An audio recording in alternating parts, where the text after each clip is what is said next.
Hi friends, welcome to Samriya channel Big Boss season 9 episode 36. So Sunday episode பத்தி தான் பார்க்க போறோம். இந்த விஜய் சேதுபதி அவர்கள் எபிசோட் வந்தாலே கண்டஸ்டன்ட்ஸ்க்குலாம் பாத்தீங்கன்னா எப்படி ரியாக்ட் பண்றது அப்படிங்கிறதே வந்து ஒரு குழப்பமா இருக்கு. அதாவது இவர் ஃபன்னியா பேசினா நம்ம சிரிக்கணுமா, இல்லனா இவர் கோவமா பேசும்பொழுது நம்ம முறைக்கணுமா, இல்ல வந்துட்டு சுகர் கோட்டிங் பண்ணாம பேசணும் சொல்றாங்க. எப்படி அதை பேசுறது அப்படின்றது வந்து முக்கியமா அந்த சபரி கனிக்கெல்லாம் வந்து பயங்கர கன்ஃபியூஷன்லயே இருக்கு. எப்படி பேசினாலும் மனுஷன் வந்துட்டு நீங்க சுகர் கோட்டிங் பண்றீங்க, நீங்க வந்து அடுத்தவங்க பேசும்போது சிரிக்காதீங்க அப்படின்னு சொல்லிட்டே இருக்காரு. ஆக்சுவலி ஒரு சபையில ஒரு விஷயம் பேசும்பொழுது அது வந்து அவங்களுக்கு ஃபன்னியா இருந்தா அது நம்ம முகத்துல நம்மளே அறியாம நம்மளுக்கு சிரிப்பு வந்துரும். ஏன் நம்மளே ப்ரோக்ராம் பார்க்கும்பொழுது நம்மளுக்கே நிறைய இடத்துல சிரிப்பு வருது இல்லையா? சோ அப்படி இருக்கும் பொழுது கண்டஸ்டன்ஸை மட்டும் நீங்க எந்த ரியாக்ஷனும் காட்டாம இருக்கணும் அப்படின்னு சொல்றது வந்து சரியா படல. பாவம் கண்டஸ்டன்ஸும் வந்து ரொம்ப கஷ்டப்பட்டு அவங்களுடைய ரியாக்ஷன்ஸ் எதுவுமே காட்டாம உருன்னு உட்கார்ந்துருக்காங்க. சரி, நேத்து எபிசோட்ல என்ன நடந்தது அப்படின்னு நம்ம முக்கியமா பார்த்தோம்னா, பிரவீனோட எவிக்ஷன் வந்துட்டு இவ்வளவு தூரம் ஒரு தாக்கத்தை கொண்டு வரும்னு நினைக்கவே இல்லை. முன்னாடியே தெரியும் பிரவீன் எவிக்ட் ஆயிடுவாரு அப்படின்னு சொல்லிட்டு ஃப்ரைடேல இருந்து நியூஸ் வர ஆரம்பிச்சிச்சு. பட் ஸ்டில் அவர் எவிக்ட் ஆன பிறகு அவர் பேசின ஒவ்வொரு வார்த்தைகளும் வந்து அவர் அடிமனதுல இருந்து வந்ததுனால அவருடைய பெயின் வந்து அவர் அப்படியே வெளிக்காட்டினாரு. அதெல்லாம் பார்க்கும்பொழுது உள்ள வந்து இந்த மிக்சர் சாப்பிட்ற கண்டஸ்டன்ஸ் எல்லாம் உட்கார்ந்து இருக்கும் பொழுது இந்த மாதிரி ஒரு டிசர்விங் கண்டஸ்டன்ட் வெளியில போறாரே அப்படின்னு நினைக்கும் பொழுது அவர் பேசின விஷயங்கள்லாம் பார்க்கும்பொழுது எனக்கே கூட கண்ணு கலங்கிடுச்சு. அடுத்து சாண்ட்ராவுடைய அந்த குறும்படம் அப்படியே மாசா வந்துட்டு ஒரு படத்தோட ட்ரைலர் மாதிரி சூப்பரா இருந்தது. அந்த எடிட்டிங்கா இருக்கட்டும், ஏற்கனவே அன்னைக்கு சாண்ட்ரா ஆல்ரெடி அவங்களுடைய சீக்ரெட் டாஸ்க்கை எக்ஸிக்யூட் பண்ணும்பொழுதே எனக்கு தோணுச்சு இது பயங்கர மாசா இருக்க போகுதுன்னு சொல்லிட்டு. ஆனா எடிட்டிங்ல அந்த குறும்படமா போட்டு காட்டும் பொழுது சாரா வந்துட்டு பிக் பாஸோட குயின் அப்படின்ற ரேஞ்சுக்கு அந்த எடிட்டிங் இருந்தது, அந்த வீடியோ இருந்தது. ஸோ செம்ம மாசா இருந்தது. அந்த மாதிரியான ஒரு மாஸ் குறும்படம் வந்து சாண்ட்ராக்கு தேவைதான். ஏன்னா அவங்க தனியா நின்று அந்த விஷயத்த செஞ்சு முடிச்சாங்க. ஸோ கண்டிப்பா வந்து அது பாராட்டக்கூடிய விஷயம் தான். ஸோ என்னென்ன நடந்ததுன்னு ஒன்னொன்னா பார்த்துடலாம் வாங்க. ஸோ எடுத்த உடனே யார் யாருக்கு அவங்கவுங்க கேரக்டர் வந்து பிடிக்கல, மாற்றணும்னு யாரெல்லாம் நினைச்சீங்க, எனக்கு கொடுத்த கேரக்டர் எனக்கு சரியா இல்லப்பா, நான் இந்த கேரக்டர் கொடுத்துதான் இன்னும் பெட்டரா பெர்ஃபார்ம் பண்ணிருப்பேன் அப்படின்னு யாரெல்லாம் நினைச்சீங்க அப்படின்ற மாதிரி கேட்டாரு. அதுக்கு யாருமே கை தூக்கல. ஆனா வந்துட்டு அவருடைய டார்கெட் யாரா இருந்தாங்கன்னா திவாகரா தான் இருந்தாரு. ஸோ திவாகரை எழுப்பி நிக்க வச்சு விஜய் சேதுபதி அவர்கள் கேட்டுட்டு இருந்தாரு, நீங்க உங்க கேரக்டர் வந்து சாட்டிஸ்ஃபைடா பண்ணீங்களா, உங்களுக்கு வந்து உங்க கேரக்டர் ஓகே தானான்னு கேட்டதுக்கு அவர் வந்து சார் நாங்க இல்லையே நீங்க பெரிய பிரச்சனை பண்ணீங்களே அப்படின்ற மாதிரி சொல்லவும் திவாகர் யோசிச்சுட்டு இல்ல சார் நான் சமையல் எல்லாம் சந்தோஷமா தான் சார் பண்ணேன், அந்த சொல்லலைங்க இன்னொரு கேரக்டர் கொடுத்தாங்களே அதை வந்து வேணான்னு சொன்னீங்கல்ல அப்படின்னா, ஆமா சார் அதுல வந்து விருப்பம் இல்ல, நான் சமையல் ஒண்ணுன்னா கத்துக்கிட்டு இருந்தேன், அது செய்யறதுக்கு எனக்கு விருப்பம் இல்ல, அது சாண்ட்ரா வேணும்ட்டே மாத்தினாங்க, அது எனக்கு விருப்பம் இல்லை அப்படின்னு சொன்னதும் விஜய் சேதுபதி அவர்களுக்கு பாயிண்ட் அது கிடையாது. ஒரு டாஸ்க் கொடுக்குறோம், அந்த டாஸ்க் கொடுத்த உடனே பர்டிகுலரா அன்னைக்கு வந்து அந்த டாஸ்க்ல வந்துட்டு இவருக்கு குட் லக் ஸ்டாச்சு அப்படின்ற ஒன்று கொடுத்த உடனே அந்த குட் லக் ஸ்டாச்சு காஸ்டியூம் போட்ட உடனே சபரி சொல்றாரு இதுக்கப்புறம் நீங்க பேசவே கூடாது அப்படின்னு சொல்றாரு. ஆனா அதை கேட்காம காஸ்டியூம் புதுசா போட்டிருக்காருல்ல, ஸோ கண்டிப்பா வந்து ஏதாவது பெர்ஃபார்மன்ஸ் பண்ணியே ஆகணும்னு சொல்லிட்டு கட்டபொம்மன் டயலாக் ஒரு 15 நிமிஷத்துக்கு பேசிட்டு அதுக்கு பிறகுதான் வந்து அவருடைய டாஸ்க்குள்ளேயே போனாரு. ஸோ அதை தான் வந்துட்டு விஜய் சேதுபதி அவர்கள் சொல்றாரு, டாஸ்க்னு ஒன்று கொடுத்தா அந்த டாஸ்க்கை முதல்ல செய்யுங்க, உங்களோட ரீல்ஸ்க்கு அப்புறம் தான் அந்த டாஸ்கே பண்ணுவேன் அப்படின்னு நீங்க சொல்றது வந்து தவறுன்றது தான், அதை இன்சூஸ் பண்றதுக்காக தான்.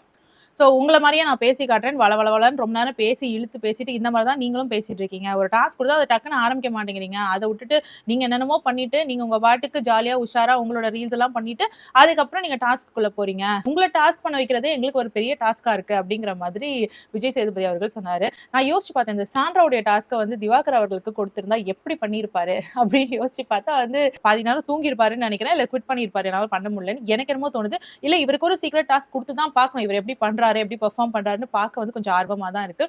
பட் சாண்ட்ரா பண்ண லெவலுக்கு அவர் பண்ணியிருப்பாரா அப்படின்றது வந்து டவுட் தான். அண்ட் மோர் ஓவர் அவர் வந்து மேனேஜர் போஸ்ட்லயும் இல்லைல்ல, ஸோ அதெல்லாம் பண்ணியிருக்க முடியுமான்னு ஒரு பெரிய சந்தேகம் தான்.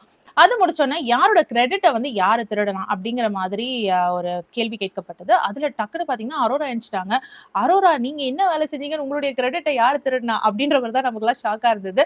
ஆனா அரோரா எழுந்து என்ன சொன்னாங்கன்னா, நாங்க வந்து இந்த பாத்ரூம் டீம்ல இருந்தோம், நிறைய வேலைகள் செஞ்சோம், அமித் வந்து வெறும் சூப்பர்வைஸ் தான் பண்ணாரு, ஆனா கடைசியா வந்து டெஸ்ட் எல்லாம் வந்துட்டு கிரெடிட் கொடுக்கும் போது அதுல வந்து எங்க பேரை சொல்லவே இல்லை அவரு அப்படின்ற மாதிரி அரோரா ஒரு விஷயத்த சொன்னாங்க. அதே மாதிரி எஃப்ஜே எந்திரிச்சு 3 குற்றச்சாட்டுகள் அமித் மேல வச்சாரு. இன்னும் வந்துட்டு எங்களை வேலை வாங்க மட்டும் தான் செஞ்சாரு, அவர் வேலையே செய்யல அப்படின்னு சொல்லிட்டு.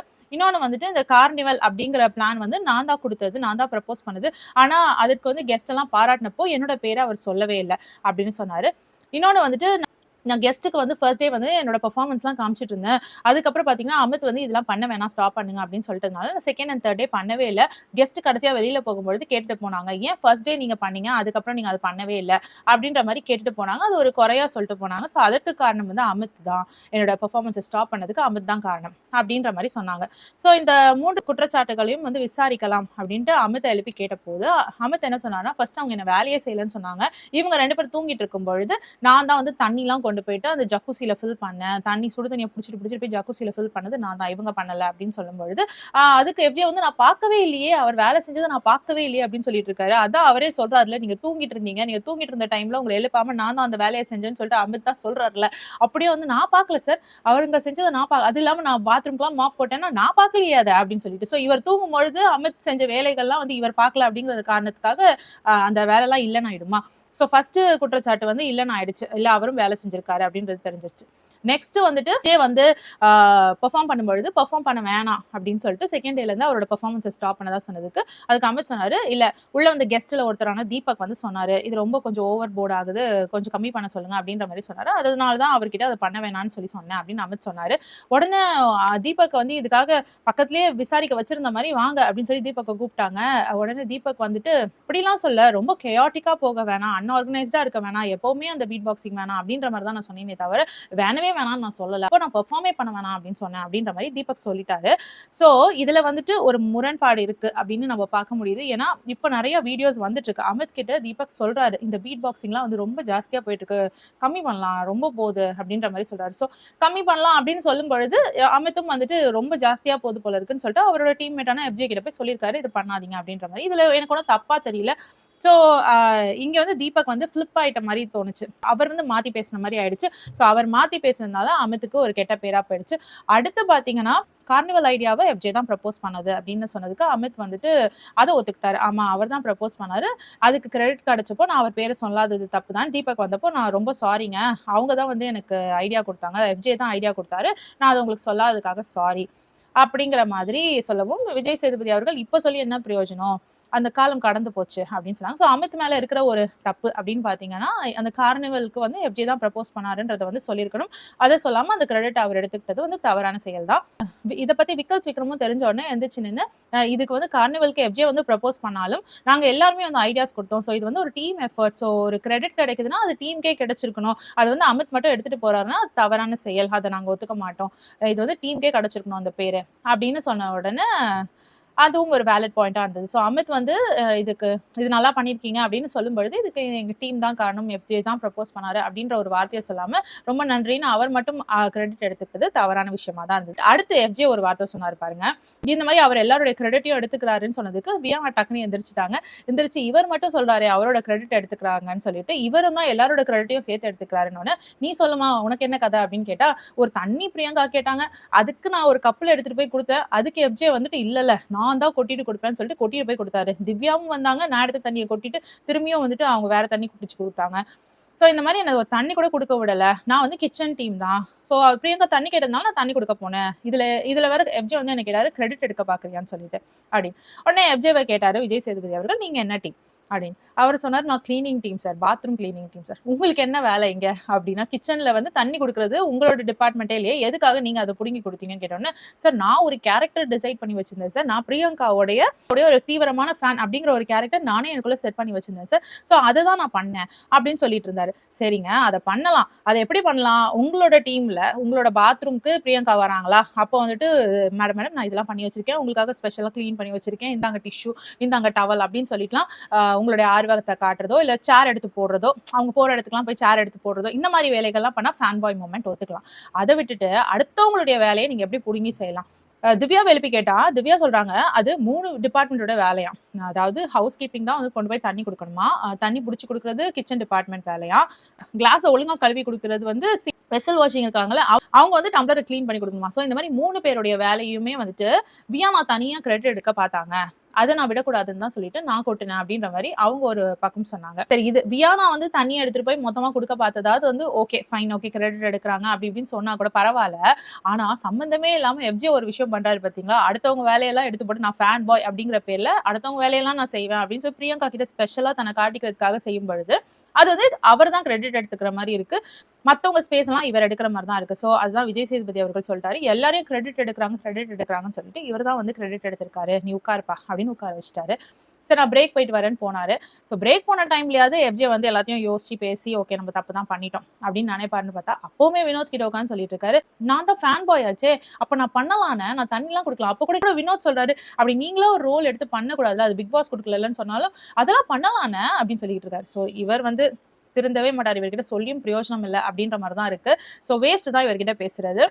எஃப்ஜே வந்து மத்தவங்க என்னோட கிரெடிட் எடுத்துக்கிறாங்க அப்படின்னு சொன்னாருன்னா அவருமே வந்து மத்தவங்களுடைய ஸ்பேஸை எடுக்கிறாரு, மத்தவங்களுடைய கிரெடிட் எடுக்கிறாருன்ற மாதிரி தான் நான் இந்த விஷயத்துல அவரை பாக்குறேன். அப்படியே அது முடிச்ச உடனே சாண்ட்ராவுடைய குறும்படத்துக்கு போயிட்டாங்க. நேற்று வந்து பெருசா எபிசோட்ல ஒண்ணுமே சொல்றதுக்கோ இல்லை பேசுறதுக்கோ இல்லைன்னு வச்சுக்கோங்களேன். ஸோ சாண்ட்ராவுடைய குறும்படம் தான் வந்து பயங்கர மாசா இருந்தது. குறிப்பா சாண்ட்ராவை பத்தி பேசணும்னா இந்த டாஸ்க்கை பண்ணி முடிச்சுட்டு அவங்க முகத்துல எங்கேயுமே காட்டிக்கல தான் வந்து இந்த டாஸ்க்கை முடிச்சிட்டோன்னு சொல்லிட்டு, இல்லைன்னா வந்து இந்த டாஸ்க்கை சொல்லி தான் குத்தி நம்மள ஜெயிலுக்கு அனுப்புறாங்க அப்படின்ற பட்சத்துல ஏன்னா இதை சொல்லி ஜெயிலுக்கு அனுப்புறாங்களே பிக் பாஸ் இது கரெக்டா அப்படி இப்படின்னு கேமரா முன்னாடியே வந்து நின்று பேசல, எந்த ஒரு ஃபஸ்ஸும் பண்ணிக்கல. பாட்டுக்கு அவங்கள வந்துட்டு லீஸ்ட் பர்ஃபார்மர்னு நாமினேட் பண்ணாங்களா, அவங்க பாட்டுக்கு அவங்களோட ட்ரெஸ்ஸை மாத்திட்டு போய் ஜெயில உட்காந்துட்டாங்க. எந்த ஒரு இடத்துலயும் ஒரு எக்ஸ்பிரஷன் கூட காட்டல. ஏன் இந்த குறும்படம் போட போறோம் அப்படின்னு சொல்லும் போது கூட சாண்ட்ரா எந்த ஒரு ரியாக்ஷனும் காட்டல. அதுக்கு காரணம் வந்துட்டு நிறைய இருக்கலாம். ஏன்னா வந்து இவங்க பிராங்க் பிரஜன், கமருதன், பிரவீன் இவங்க 3 பேரும் சேர்ந்து ஒரு பிராங்க் பண்றேன்னு சொல்லி செம்மையா திட்டு வாங்கினாங்கல்ல. ஸோ இந்த டாஸ்க்ல நம்ம எப்படி பண்ணியிருக்கோம், அது என்ன மாதிரி ப்ரொஜெக்ட் ஆயிருக்கு அப்படின்றது வந்து எதுவுமே ஐடியா இல்லைல்ல சாண்ட்ராக்கு. ஸோ வந்து ரொம்ப பெருமிதப்பட்டுக்கிறதுல ஒரு அவசியமும் இல்லை. நான் ஒருவேளை திட்டவும் வாய்ப்பு இருக்கு அப்படிங்கிறதுனாலயோ என்னமோ தெரியல ரொம்ப அடக்கி கமுக்கமா இருந்த மாதிரி இருந்தது சாண்ட்ரா. அவங்களுடைய முகத்துல ஒரு எக்ஸ்பிரஷனுமே காட்டிக்கல அந்த குறும்படம் போடுற வரைக்கும். ஸோ அந்த குறும்படம் போட்ட பிறகு அந்த குறும்படம் ரொம்ப மாசா இருந்தது, சூப்பரா இருந்தது. அது முடிச்ச உடனே சாண்ட்ரா பண்ண முதல் காரியம் பாத்தீங்கன்னா திவாகரையும் வியானாவையும் கட்டிப்பிடிச்சு, ஐயோ நான் ரொம்ப சாரிங்க, நீங்க 2 பேரும் ரொம்ப நல்லா வேலை செஞ்சீங்க, இந்த டாஸ்க்காக தான் இப்படி பண்ண, உங்களை எல்லாம் இப்படி பண்ணதே எனக்கு ரொம்ப கஷ்டமா இருந்தது அப்படின்னு கட்டிப்பிடிச்சு அவங்களை சாரி கேட்ட விதமா இருக்கட்டும். அப்படியே விக்ரம் கிட்ட போயிட்டு ஏன்னா விக்ரமும் அடுத்த பர்சன் இந்த டாஸ்க்னால ரொம்ப ஹர்ட் ஆனவர், ஹெல்த் வைஸும் சரி, பிசிக்கலியும் சரி, மென்டலியும் சரி, எல்லா விதமாவும் வந்து ரொம்ப ஹர்ட் ஆனவர் விக்ரம். ஸோ அவர்கிட்டயும் போயிட்டு சாண்ட்ரா மன்னிப்பு கேட்டாங்க. ஸோ அதெல்லாம் வந்து ஒரு நல்ல விஷயமா நான் பாக்குறேன். அதுக்கு விக்ரம் வந்து பாத்தீங்கன்னா ஃபர்ஸ்ட் எமோஷனல் ஆகி சொன்னார், என்னங்க நான் இப்படி அழுதேனே, அசிங்கமா இருக்குங்க, எவ்வளவு அழுத பிறகாவது நீங்க வந்து சொல்லிருக்கலாம்ல அது சீக்ரெட் டாஸ்க் என்கிட்ட அப்படின்னு. அது விக்ரம் கேட்கறது வந்து ரொம்ப ஃபன்னியா தான் இருந்தது. அந்த மாதிரி சொல்ல முடியாது இல்லையா, அது வந்து பிக் பாஸ் கொடுத்த டாஸ்க். மத்தவங்க இல்ல அவங்களா ஒரு டாஸ்க் பண்றாங்கன்னா சொல்லிடலாம் அது என்னோட சீக்ரெட் டாஸ்க்னு. பிக் பாஸ் கொடுத்த டாஸ்க் வந்து அவங்களால ஓப்பனா சொல்ல முடியாது, நான் சீக்ரெட் டாஸ்க் பண்றேன் நீங்க அழாதீங்க அப்படின்னு சொல்ல முடியாது இல்லையா. இந்த விஷயத்துல வந்து பிரஜனை அவங்க கூட்டு சேர்த்ததுக்கு காரணமுமே வந்து இதுவா இருக்கலாமோ அப்படின்னு தோணுச்சு. ஏன்னா வந்து அவங்க நாளை பின்ன அந்த டாஸ்க்னால எதனா பண்றாங்க, ஓவர் போட் பண்றாங்க, தப்பா போறாங்க அப்படின்ற போது ஒருவர் தான் வந்து ரொம்ப உரிமையோட சாண்ட்ராவை கேள்வி கேட்கக்கூடிய ஒரு நபர். சோ இவர்கிட்டயே நம்ம சொல்லி வச்சிட்டோம்னா நம்மள வந்து டிஸ்டர்ப் பண்ண மாட்டாங்க யாரும் அப்படிங்கிறதுக்காக வந்து சாண்ட்ரா பிளான் பண்ணி பிரச்சனை சேர்த்தாங்களா என்னமோ தெரியல. பட் அவங்க பிளானிங், பிளாட்டிங் அதை வந்து எக்ஸிக்யூட் பண்ண விதம் எல்லாமே சூப்பர். அண்ட் அவங்க அதை சொல்லவும் செஞ்சாங்க. நான் ஃபர்ஸ்ட் வந்து நைட்டே ட்ரை பண்ணேன், ஈஸியா முடிச்சிடலாம், திவாகரை வந்து ரிசைன் பண்ண வச்சிடலாம், வியானா வந்து ஸ்வாப் பண்ணிடலாம், ஸோ நம்ம டாஸ்க் முடிஞ்சிடும் நைட்டேன்னு நினைச்சா உள்ள விக்ரம் வந்து ஒரு குளறுபடி பண்ணிட்டார், நான் பண்ண விட மாட்டேன்னு சொல்லிட்டு. ஸோ நானும் நினைச்சிட்டேன் அவ்வளவுதான் குவிட் பண்ணியாச்சு, இதுக்கு மேலே நம்மளால பண்ண முடியாதுன்னு நினைச்சேன். அடுத்த நாள் பாரு தானா வந்து வாயை கொடுத்தாங்க. அதுக்கப்புறம் தான் நான் அங்கிருந்து தான் என்னோட டாஸ்க்கை திரும்பவும் ஸ்டார்ட் பண்ணேன், சீக்ரெட் டாஸ்க்கை. அதை வந்து சூப்பரா முடிக்கவும் முடிஞ்சிச்சு என்னால அப்படிங்கிற மாதிரி சொல்லிட்டு. அண்ட் இதுல விக்ரம் ரிசைன் பண்ணது தான் நான் எக்ஸ்பெக்டே பண்ணாத ஒரு விஷயம் அப்படின்ற மாதிரி சாண்ட்ரா சொன்னாங்க. அந்த அதுவும் முக்கியமா வந்து அந்த சட்னில முடி இருந்தது, அந்த முடியை எடுத்து போட்டு தான் உங்களுக்கு கொடுத்தாங்கன்னு சொன்னதும், டவல் வந்து எந்த கொடுங்க, நான் அப்பதான் ஏப்ரன் கொடுப்பேன் அப்படின்னு சொல்லி கெஸ்ட் முன்னாடி சொன்னதெல்லாம் வந்து செம மாசான சீன். அதெல்லாம் அவங்களே யோசிச்சு பண்ணியிருக்காங்க அப்படின்றப்போ வேற லெவல் தான். சோ இதுல இருந்து நம்மளுக்கு கிளியரா தெரியுதுன்னா வியானா அண்ட் திவாகர் இவங்க 2 பேரும் அவங்களுக்கு கொடுக்கப்பட்ட வேலையை வந்து ஒழுங்கா தான் செஞ்சிருக்காங்க. சாண்ட்ரா வந்து டாஸ்க்குக்காக தான் இந்த மாதிரி அவங்கள தப்பா சொல்லியிருக்காங்க அப்படின்றது வந்து ரொம்ப கிளியரா தெரியுது. ஸோ சாண்ட்ரா வந்து அந்த கிரெடிட்ஸ் அந்த டாஸ்க் வின் பண்ணதுக்கு அவங்க தேங்க்யூ சொல்லிட்டு பேசாம உட்காராம அந்த கிரெடிட்டை வந்து திவாகர் அண்ட் வியானா அதுக்கப்புறம் விக்ரம் இவங்க எல்லாருக்கும் கொடுத்தது பார்க்கும்பொழுது நல்லா இருந்தது. விக்ரம் வந்து ஃபர்ஸ்ட் எமோஷனல் ஆனாலும் அதுக்கப்புறம் திரும்பவும் வந்து சாண்ட்ரா கிட்ட நிலைமையை புரிஞ்சுக்கிட்டு சாரி நீங்க உங்க டாஸ்க்கை தான் பண்ணீங்க, நான் தெரியாம பேசிட்டேன் அப்படின்ற மாதிரி அவர் சொன்னாரு. அவருக்கும் இருக்கும் இல்லையா, ஒரு 2 தடவை அழுதுட்டாரு, அந்த 2 தடவை எமோஷனலாகி அழுதும் வந்து வீணா போயிடுச்சு அப்படின்ற பொழுது அதாவது பிராங்குக்காக போய் நம்ம அழுதுருக்குமே அப்படின்றது வந்து அவருக்கு கொஞ்சம் உறுத்தலா தானே இருக்கும். அவர் சொன்னார் கண்ணே திறக்க முடியல, எனக்கு அவ்வளோ வெக்கமா இருக்கு அப்படின்ற மாதிரி சொன்னாரு. ஸோ அது அவருடைய ஆதங்கம், அதுதான் வந்துட்டு சாண்ட்ரா கிட்டயும் காமிச்சார் அவரு. ஸோ அது தப்பு இல்லை. அதே டைமுக்கு அது ஃபியூ மினிட்ஸ்ல ரியலைஸ் பண்ணிட்டு அவர் வந்து சாரி கேட்ட விதமும் வந்து நல்லா இருந்தது. அண்ட் பிரஜன்லாம் பார்த்தீங்கன்னா காலெல்லாம் விழுந்தாரு, அதெல்லாம் கொஞ்சம் ஓவரா இருந்தது, அதெல்லாம் தேவையில்லை, தவிர்த்திருக்கலாம் அப்படின்னு தோணுச்சு. அடுத்து பிரவீனோட எவிக்ஷன். ரொம்ப ரொம்ப கஷ்டமா இருந்த விஷயம். நேத்தே தெரியும் அவர் எவிக்ட் ஆயிருவாருன்னு. பட் ஸ்டில் வந்துட்டு அந்த அந்த எவிக்ஷன் நடக்கும் பொழுது பிரவீன் வந்து எனக்கு எனக்கு இது வரும்னு தெரியும். எனக்கு இது நடக்கும்னு தெரியும் அப்படின்னு சொல்லிட்டு, அந்த வீட்ல வந்து அவர் உட்கார்ந்து செஞ்ச வேலைகளா இருக்கட்டும், அதுக்கப்புறம் அவர் பேசின பேச்சுகள் எல்லாமே வந்து நம்மள வந்து ரொம்ப ஃபீல் பண்ண வச்சுருச்சு. கண்ணீரே வர வச்சுருச்சுன்னு தான் சொல்லணும். எப்படி வந்து நம்ம ரொம்ப நாள் வாழ்ந்த வீட்ல இருந்து போகும்பொழுது நமக்கு ஒரு ஃபீலிங் இருக்கும்ல. நம்ம கையாலேயே கட்டின வீடு, நம்மளோட அம்மாவோட சந்தோஷமா ஒரு வீட்ல இருந்துட்டு, அந்த வீட்ட நம்ம பிரிஞ்சு போகும்பொழுது ஒரு துக்கம் இருக்கும்ல. இல்ல ரொம்ப பிடிச்சவங்க நம்மள விட்டு பிரிஞ்சு போகும்பொழுது ஒரு பெயின் இருக்கும்ல. அந்த பெயின் எல்லாத்தையுமே அவர் அங்க காமிச்சாரு அப்படின்னு தோணுச்சு. அவர் வந்து அவருக்கு ஆக்சுவலி போகவே விருப்பம் இல்ல. ஒரு வாய்ப்பு குடுத்தா அவர் அங்கேயே இருந்துருவாரு. அந்த மாரி தான் சிணுங்கிட்டு போனாரு. ஐயோ! என்ன அனுப்புறீங்களே அப்படிங்கிற மாரி சிணுங்கிட்டு போனாரு. பிக் பாஸ் கூட ஒரு தடவ வந்து இது பாருங்க பின்னாடி இருக்கிறது பிக் பாஸ் வீடு. நீங்க இங்க இருந்து அப்படின்னு சொல்லும்பொழுது, அவர் ஆர்வத்தோட வெயிட் பண்ணிட்டு இருக்காரு. நீங்க இங்க இருந்து போக வேணாம் அப்படின்னு சொல்ல போறாருன்னு ஆர்வத்தோட வெயிட் பண்ணவும், பிக் பாஸ் வந்து போகும்பொழுது அப்படி சொன்னோனே, அப்படியே பெருமூச்சு விடுவாரு. ஐயோ! போக தான் போறோம் நம்ப அப்படின்னு சொல்லிட்டு. ஸோ இதெல்லாம் பார்க்கும்பொழுது, பாவம் வந்து அவர் சொன்ன விஷயங்கள்லாம் நான் 3 ஆக்டிங்லாம் பிராக்டிஸ் பண்ணி வச்சிருந்தேன். இது பண்ணணும்னு நெனச்சேன், அது பண்ணணும்னு நெனச்சேன். எதுவுமே பண்ணாம நான் இங்கேருந்து போறேனே! அப்படின்னு அவர் ஏக்கத்தோட அழுறத பார்க்கும்பொழுது, இந்த மாரி டிசர்விங் கண்டஸ்டன்ட்லாம் வீட்டுக்குள்ள இருந்து போறாங்களே அப்படின்னு கஷ்டமா இருக்கு. அதுவும் வந்துட்டு ரம்யா ஜோ, எஃப்ஜே, அரோரா இவங்கலாம் வீட்டுக்குள்ள இருக்கும்பொழுது, ஏன் திவாகரையும் தான் சேர்த்து சொல்றேன். அவர் என்ன பண்ணாருன்னு அவரெல்லாம் வீட்டுக்குள்ள இருக்காரு. அவரெல்லாம் வீட்டுக்குள்ள இருக்கும் பொழுது, பிரவீன்ராஜ் போறாரே அப்படின்னு யோசிக்கும் பொழுது கொஞ்சம் கஷ்டமா தான் இருக்கு. அரோரா வந்து இந்த தடவ எவிக்ஷன்ல வந்தே ஆகணும் அப்படின்னு தீர்மானிச்சுட்டாங்க போல. சாட்டர்டே எபிசோட்லயும் சரி, சண்டே எபிசோட்லயும் சரி, அதை இன்சிஸ்ட் பண்ணும் விதமா தான் நிறைய விஷயங்கள் பண்ணாங்க. ஒருவேளை இந்த வாரம் அரோரா இருந்திருந்தாங்கன்னா, துஷார் அண்ட் அரோரா தான் வெளியில போயிருப்பாங்க. பிரவீனுக்கும் இன்னும் ஒரு வாரம் இருந்திருக்கும் ப்ரூவ் பண்றதுக்கு அப்படிங்கிறது தான். அண்ட் முக்கியமா வந்து இந்த மாதிரி சோஷியல் மீடியா பிரபலங்கள் எல்லாம் உள்ள கூட்டிட்டு வந்தா இதான் பிரச்சனை. சோஷியல் மீடியா பிரபலங்கள்லாம் வந்து ஆல்ரெடி சோஷியல் மீடியால நல்ல ஃபெமிலியர் ஃபேஸா இருப்பாங்க. ஸோ அவங்களுக்கு ஃபேன் பேஸ் வந்து கொஞ்சம் ஜாஸ்தியாவே இருக்கும். அவங்கலாம் வந்து இந்த சீரியல் ஆக்டர் ஆக்ட்ரஸ் இல்லைன்னா வந்துட்டு அதாவது மியூசிஷியன் இல்லைன்னா லிரிசிஸ்ட் இவங்களோடலாம் வந்து போட்டி போடும்பொழுது அவங்களாம் அங்க வந்து தான் ப்ரூவ் பண்ணுன்ற நிலைமை. பட் இவங்களுக்குலாம் வந்து ஆல்ரெடி ஃபேன் கிரியேட் பண்ணிட்டு தான் உள்ளே வராங்க. ஸோ இவங்களோட போட்டி போடுறது வந்து அவங்கள மாதிரியான ஆட்களுக்குலாம் வந்து ரொம்ப கஷ்டமா இருக்கும். ஸோ இந்த மாதிரி சோஷியல் மீடியா பிரபலங்கள் எடுக்கும் பொழுது கொஞ்சம் பார்த்து செலக்ட் பண்ணணும் அப்படிங்கிறது வந்து என்னோட கருத்து. அந்த பிக் பாஸ்க்கு வந்து இந்த சோஷியல் மீடியா பிரபலங்கள் எல்லாம் கூட்டிட்டு வராம இருந்தாலே நல்லா இருக்கும். அது வந்து அன்ஃபேரா இருக்கு. அதாவது டிசர்விங் கண்டஸ்டன்ட்ஸ்க்கு வந்து ரொம்ப அன்ஃபேரா இருக்கு அப்படின்னு தான் என்னோட ஃபீலிங். எவிக்ட் ஆகிறோம்னு தெரிஞ்சோடனே பிரவீன் கூப்பிட்ட அந்த 2 பேர் வந்து திவாகர், அரோரா ரொம்ப நாள் இல்ல. டக்குன்னு என்ன பண்ணுமோ அத பண்ணுங்க அப்படின்ற மாதிரியான ஒரு அட்வைஸ்லாம் குடுத்தாரு. ஸோ அவரோட ஆதங்கமா கூட அது இருந்திருக்கலாம்.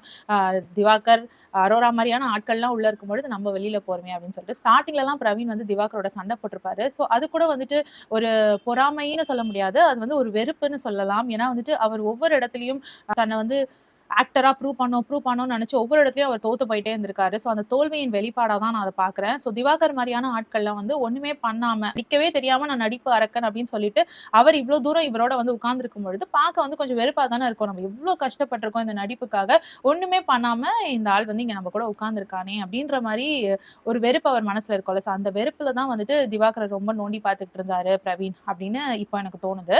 இன்னும் சில பேர் கேட்டாங்க ஏன் வந்துட்டு அந்த இதை கழட்டவே இல்லை, பேட்ஜ் கழட்டவே இல்லை, மேபி அவர் திரும்பி வருவாரா அப்படின்ற மாதிரியான கேள்விகள்லாம் இருந்தது.